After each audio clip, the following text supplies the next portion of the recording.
Bismillahirrahmanirrahim. Assalamualaikum warahmatullahi wabarakatuh. Teman-teman, ini saya alhamdulillah hari ini kebagian jadwal. Rakyat kecil.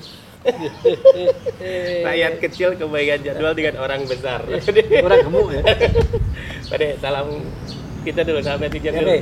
Salam energi, salam sehat. Ya. Teman-teman, siapa yang nggak kenal dengan Sultan Jagakarsa? Teman-teman gini, beliau itu sudah diliput sama Andre ya? Andre.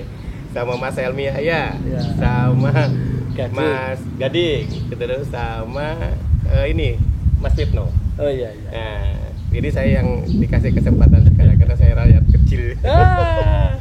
Pade, aku sebagai murid Pak De.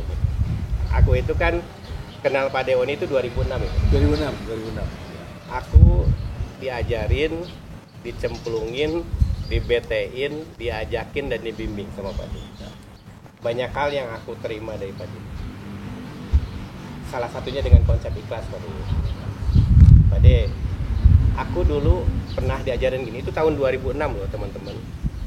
Aku pernah diajarin, Kang Sodik, kamu jangan mikir masalah saldo. 1.000 rupiah dan 1 miliar itu nggak ada bedanya. Itu hanya masalah jumlah. Benar nggak Pak De? Betul.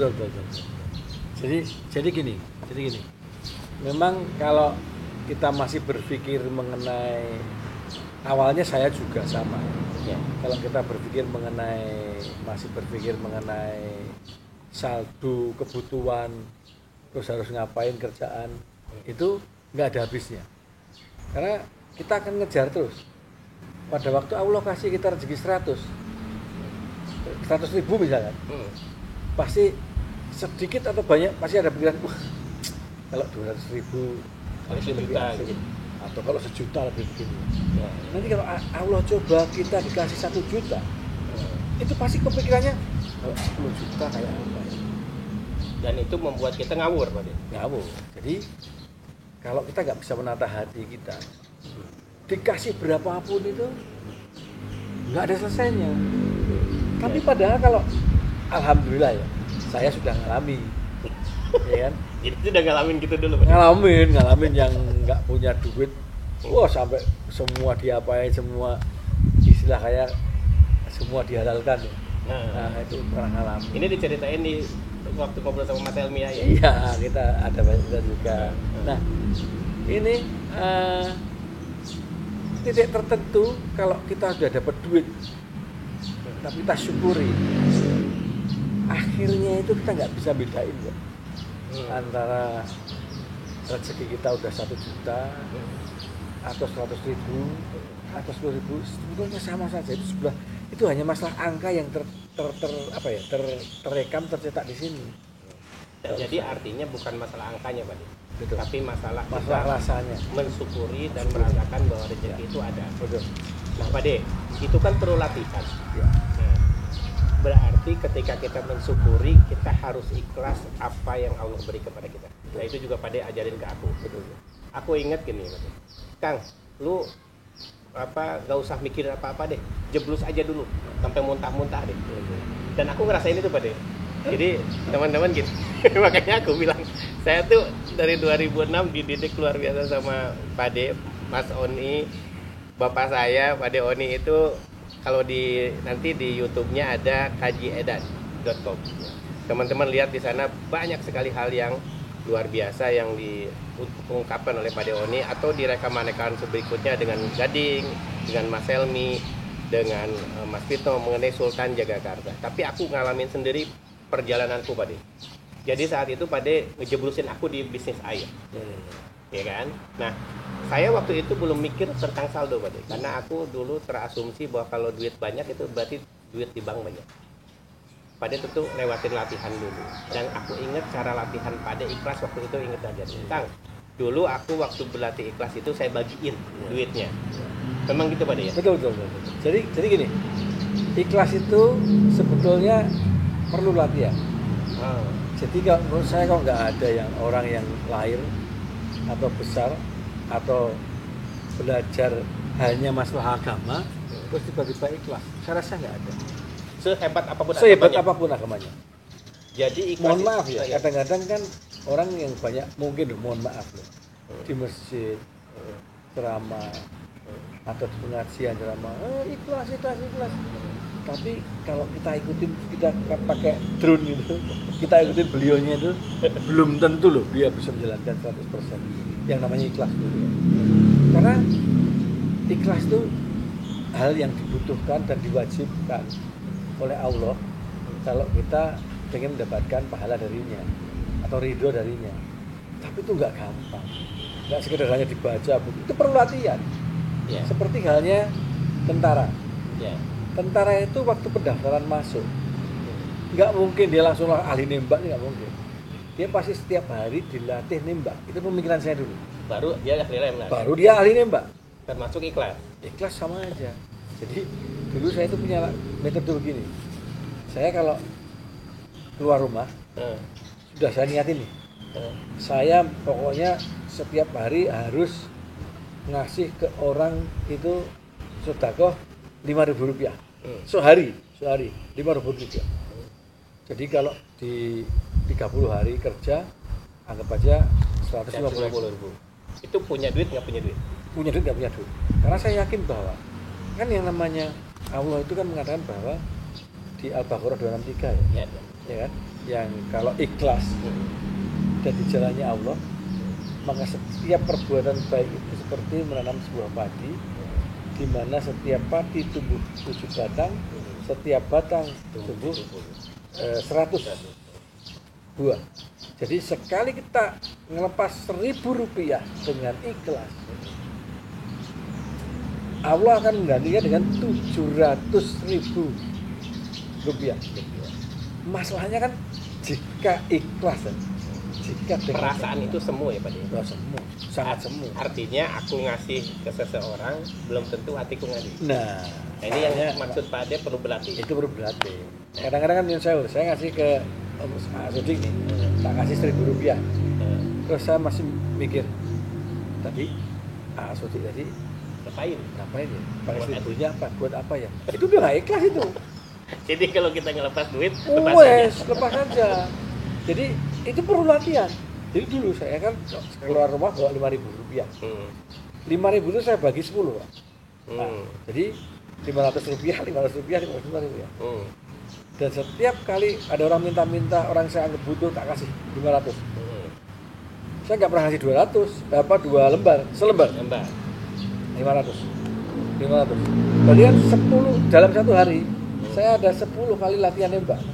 10 kali latihan nembak. Soal nembak, mosok ya nggak ada 2 atau 3 yang tepat. Dan kemungkinan dikabulkan dari 10. Belum tentu 10. Latihan nembak 10, kalau yang kena cuma 1 ya 1 lah yang dikabulkan. Artinya Allah dari bukan nominal 5.000-nya, tapi ketika 500 ya, Allah akan lihat di mana yang ikhlas yang itu. Jadi saya terus nih. Dulu saya dari mulai 500 sebelum lebar mau ya. 500 sebelum lebar. Nah, begitu saya udah nggak mikirin tadi ikhlas gak ya? Tadi ada orang lihat kayaknya. Jadi udah saya nggak mikir. Saya naikin jadi 1.000. 1.000 jumlahnya 10 lembar. Jadi mikir yang kecil dulu nggak mikir, kemudian baru ditaikin sampai nggak mikir juga. Dia udah 5.000. Nggak mungkin misalnya kita langsung gede terus nggak mikir ya Pak? Nggak ada. Jadi nggak ada ya. Kalau ada ini, saya berani bertaruh deh. Kalau ada orang yang bilang begini, nanti kalau saya dari nggak pernah sedekah, terus tiba-tiba berjanji, kalau nanti rumah saya laku, saya akan lempar untuk sedekah 10 juta. Nanti pasti waktunya. Sayang ya. Ya 10 juta ini. Gimana kalau 1 juta aja ya? Wes, ambil yang 9 simpan 1 juta. 1 juta, masih banyak. Wah, gimana kalau besok aja ya? Lama-lama enggak akan udah, itu butuh keahlian. Yang namanya menembak sedekah itu butuh keahlian, butuh latihan, butuh ikhlas. Susah juga ya Pak? Susah, gak gampang. Nah, ini mungkin jadi gini teman-teman. Pak Deoni itu sekarang udah alhamdulillah Allah diberi rezeki yang luar biasa. Dan ini salah satu bukunya teman-teman. Nanti teman-teman kalau perlu buku ini nanti masih ada di saya beberapa. Nah, nanti tolong di komen, tidak ada bekas guru. Dan isinya ini semua tentang ikhlas, Pak. Iya, iya. Aku baca ini tentang ikhlas, tentang hidup, tentang bagaimana berusaha yang baik, tentang menghormati guru. Nanti di season berikutnya saya akan kupas bagaimana Pak De memperlakukan orang tua dan guru yang luar biasa. Pak De, jadi dari belajar ikhlas itu, Pak De belajar ikhlas keluar dulu atau ke dalam dulu? Keluar ke dalam, maksudnya ke keluarga? Ke keluarga dulu, apa ke lingkungan dulu? Atau berbarengan, Pak? Enggak, jadi gini nih, yang namanya ikhlas itu pertama kan pasti harus dari diri kita sendiri, ya kan? Terus habis itu keluarga. Karena apa? Kalau keluar dulu, itu biasanya banyak timbulkan ria. Loh, kalau kita tuh mau nolong tetangga, terus atau orang lain, teman yang lain, itu keluar ya, inti kita tuh harus selesai. Inti kita itu diri kita sendiri dan Diri keluarga. kita, keluarga kita sendiri, terus tetangga sekitar kita. Buat apa kita nyumbangin 1 juta untuk Keluarga. di masjid di Solo? Heeh. Ya tetangganya aja nggak pernah dapat dari kita. Saya rasa itu nggak pas juga. Karena nanti satu akan menimbulkan ya.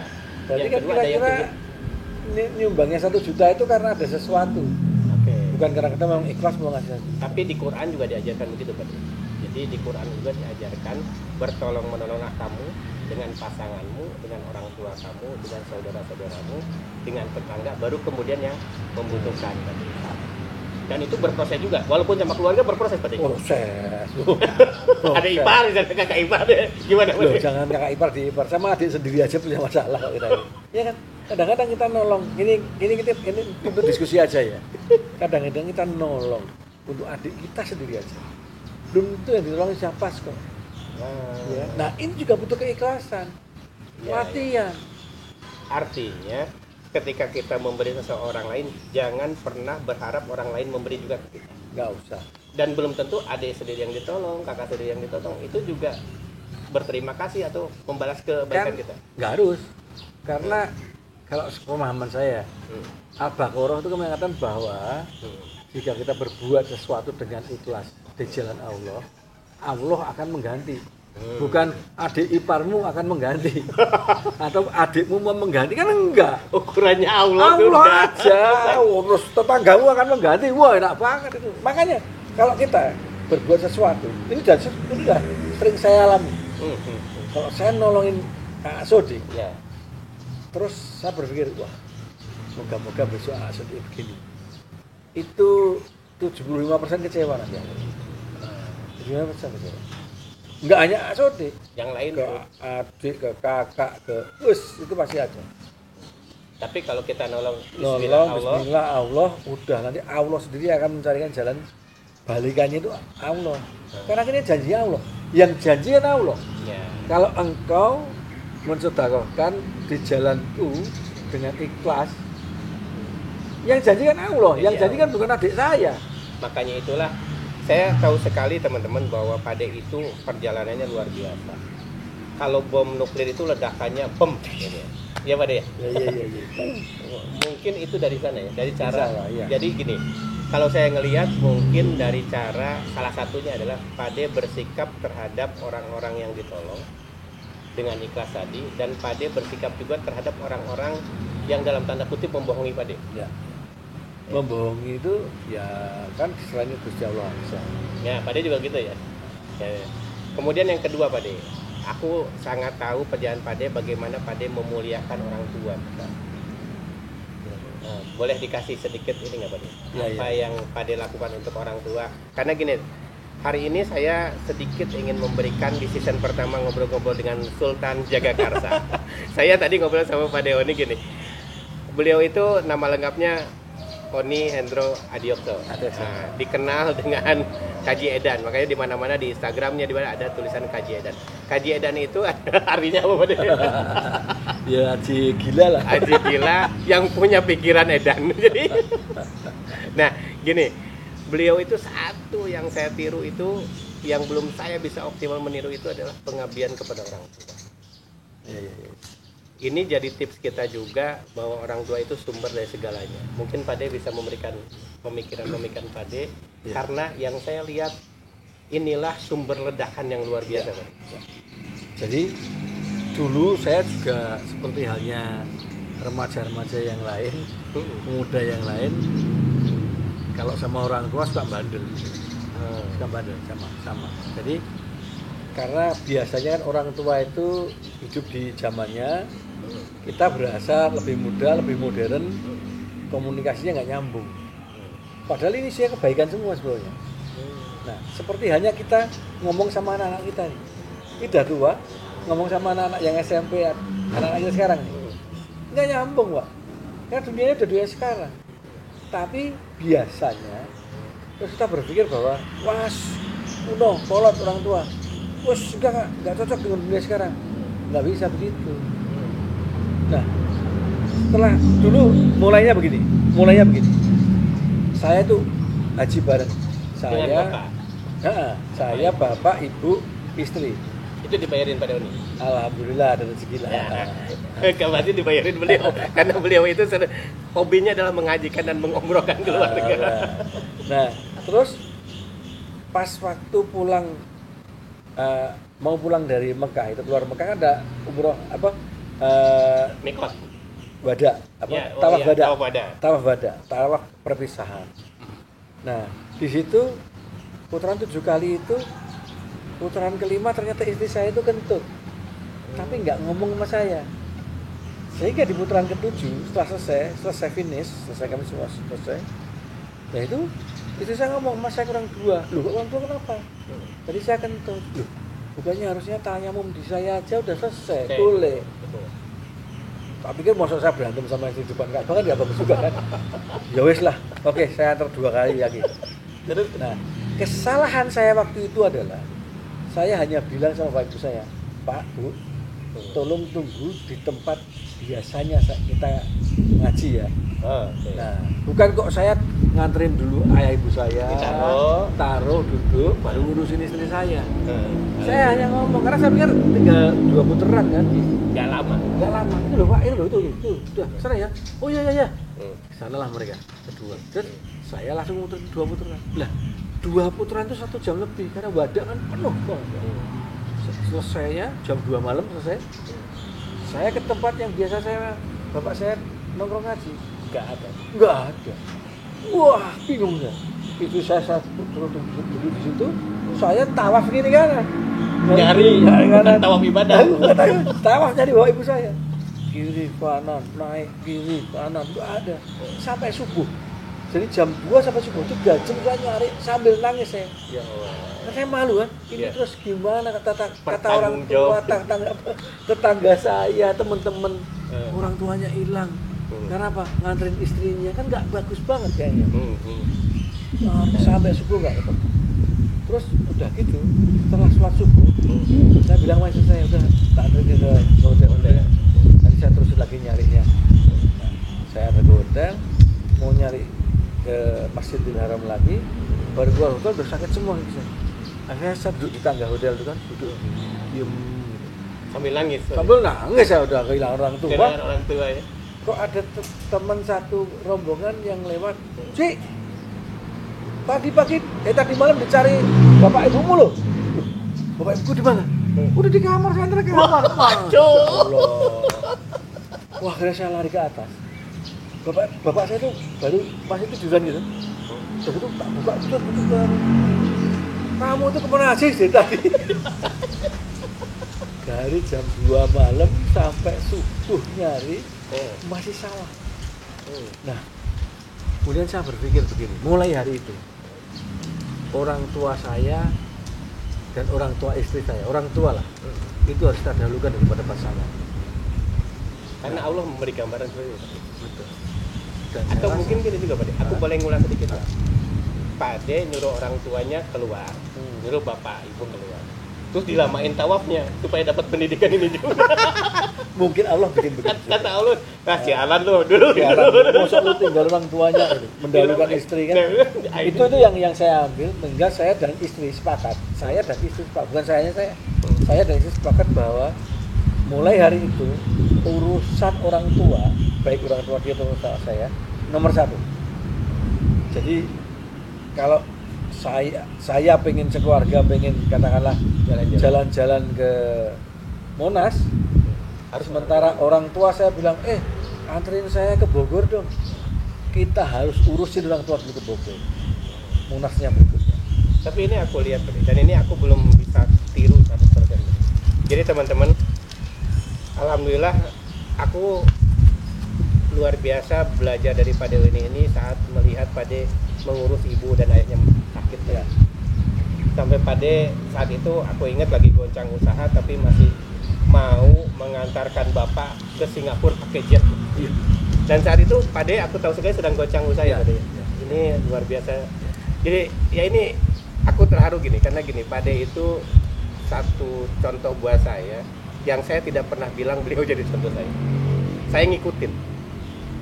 Saya ngikutin Pade. Nih saya buka, saya ngikutin apa yang Pade lakukan karena gini. Setiap langkah Pade buat saya adalah hikmah. Terutama itu pas Pade ke Singapura tuh saya kaget Pade kan pakai jet tuh. Padahal Pade pernah cerita nih, Kang, aku lagi usahanya lagi. Itu yang dipikir Pade udah nggak rugi lagi Pade. Enggak. Udah nggak ada duit, udah nggak rugi, nggak ada itu. Pokoknya gimana dan orang tua berhasil gitu. Saya cuma malu gini. Saya malu kalau suatu saat waktu itu bapak saya meninggal karena stroke itu, terus menurut saya seperti belum berbuat sesuatu. Terus nanti kalau di sana kan orang tua wakilnya Gusti Allah kan, wakilnya Allah. Terus di sana ditanya sama Allah gitu, emang lu kenapa sakit? Anakmu ngapain? Wah, jadi itu saya cari utangan untuk yang paling mungkin hanya membawa bapak saya ke Singapura untuk menyelamatkan nyawanya. Aku ingat tuh, itu tengah malam Pak. Ya, itulah makanya saya nggak tahu gimana caranya, saya tanya yang bisa apa, yang bisa hanya charter pesawat. Ya sudah, saya cari utangan, saya charter pesawat, saya bawa bapak saya ke Singapura. Itu upaya saya yang karena saya pikir saya hanya pengen bapak saya itu insya Allah kalau waktu itu diambil sama Allah itu beliau memang udah, anakku memang udah semaksimal berusaha gitu. Menjadi saksi kepada Allah bahwa Insya Allah. Mudah-mudahan amal Pade ini menjadi Amin. jariah semuanya Pade, karena semua yang Pade lakukan itu buat saya adalah simbol kehidupan. Amin. Saya itu terus terang walaupun dalam tanda kutip saya mungkin sering bikin kesel Pade Oni, sering kecewain, tapi aku banyak belajar. Dan satu pun mungkin belum yang bisa saya sempurnakan mengikuti beliau. Pengabdian beliau kepada orang tua luar biasa. Saya ingat juga waktu ibu sakit, saya pulang pergi ke Jogja saat itu, Pade sampai mengusahakan stem cell ya Pade, dan itu setiap hari. Oh iya. Stem cell itu kan sekarang sampai sekarang aja masih ratusan juta kan? Ya, sekarang aja nih. Pade tiap hari. Pada waktu itu kita hajar stem cell itu. Artinya di sini dari metode kecil teman-teman, Pade itu metode kecilnya yaitu berusaha ikhlas dengan hati, berusaha berpikir bahwa Allah segalanya untuk Pade, kemudian orang tua segalanya, sehingga mengeksekusi itu di luar nalar ya Pade. Ya. Itu hanya karena keyakinan kecil. Betul. Karena saya yakin begini. Kalau memang benar, pemikiran saya waktu itu ya, kalau memang benar bahwa orang tua itu wakilnya Tuhan, Gusti Allah, berarti yang paling gampang berkomunikasi pada Allah terhadap yang diwakili ya hanya beliau. Makanya saya support semua, saya muliakan beliau. Istilah saya suap orang tua saya agar melaporkan hal yang bagus terus tentang saya pada Gusti Allah. Jadi sebenarnya kan ada doa yang diijabah itu bukan doa anak yang soleh ya Pak. Itu tidak diharuskan kepada orang yang masih yang sudah meninggal saja Pak. Artinya doa ya anak yang soleh itu adalah doa yang dan support yang diberikan oleh kita sebagai anak kepada orang tua dalam keadaan orang tua juga masih hidup ya Pak. Iya. Betul. Sehingga dari mulai dia masih hidup udah membisikkan ke Allah. Betul. Ini loh anak gue itu ngurusin gue gitu. Dia laporan terus kan Allah dengan gampangnya suruhan malaikat rezekinya tambahin. Makanya rezekinya banyak banget. Alhamdulillah. Pada yang terakhir nih, season pertama, aku minta izin Pade berkenan rekaman beberapa season. Karena waktu mungkin kita di season pertama dulu. Pade, tadi kan malaikat udah bisikin nih. Gusti Allah, ini nolongin orang tua, nolongin tetangga, ngombrain orang-orang, banjirin rezekinya. Apa pandangan Pade terhadap mobil bagus, terhadap rumah banyak, terhadap usaha banyak. Apa pandangan Mbak De supaya kita bisa berpikir itu hanya sesuatu yang sementara saja. Ya. Jadi apapun ya. Ini naudzubillah bukan kok sosokan aja. Kita ambil sisi positifnya aja ya. Nanti suatu saat kalau teman-teman sudah sampai ke titik mempunyai mobil bagus, rumah bagus, rasanya ya gitu aja. Nggak ada bedanya, ada Harley. Nggak ada bedanya. Kalau kita pakai Harley, kita pakai mobil mahal, keluar, itu yakinlah minimal 10% keluar rumah itu membawa kesombongan. Nah, Minimal. ini yang pada nggak pernah Minimal. ada. Sehingga Ya. di buku ini dianggap supir. Jadi dengan bentuk yang seperti ini bawa mobil bagus ya pasti orang mikirnya sopir gitu kan. Seperti Sampai di al- pompa bensin. Kalau tuh, bikin kita kan. setiap saya sama ngisi bensin tuh kalau ditanya sama bapaknya yang pompa itu, "Pak, bonnya ditulis berapa ini?" Karena kita berdua dianggap dia supir, saya ajudan ya. Kita berwajah jelek dua-duanya. Kira-kira sopir ini kena nyala. Nah, jadi teman-teman kalau mau melihat apa yang ada di Pak Deo ini, lihat Sultan Jagakarsa, liputannya teman-teman yang lain. Tapi saya nggak mau meliput ini. Saya ingin gini, saya ingin berusaha menyadarkan diri saya Pak. Terus terang saya, kalau saya memutar-mutar video saya, di dalam otak saya itu saya tidak tersimpan. Tapi saya ingin menyimpan video ini di kenang-kenangan kepada teman-teman. Amin, amin. Sehingga selain saya belajar, orang bisa belajar. Terus terang saya sering ngobrol dengan LD, dengan teman yang harus ngikutin Pak Deoni. Karena apa yang Pak Deoni punya itu sama sekali tidak tercermin Pak, dari keseharian Pak De. Bahkan beliau tuh pakai sarung kemana-mana. Itu Pak De. Pak De, apa intisari yang bisa kita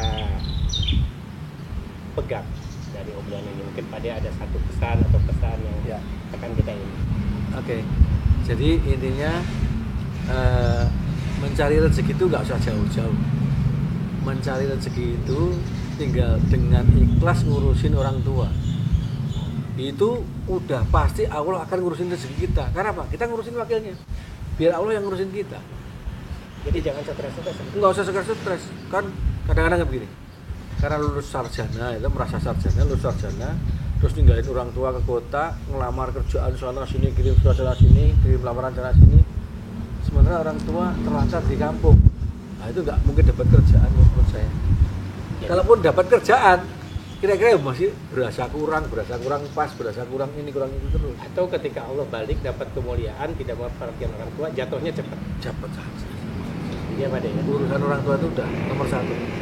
Jadi satu, teman-teman belajarlah ikhlas dengan memberi semampunya setiap hari. Kedua, urusan pekerjaan tidak usah dicari, urus orang tua sebaik-baiknya, maka Allah akan memberikan rezeki sebaik-baiknya.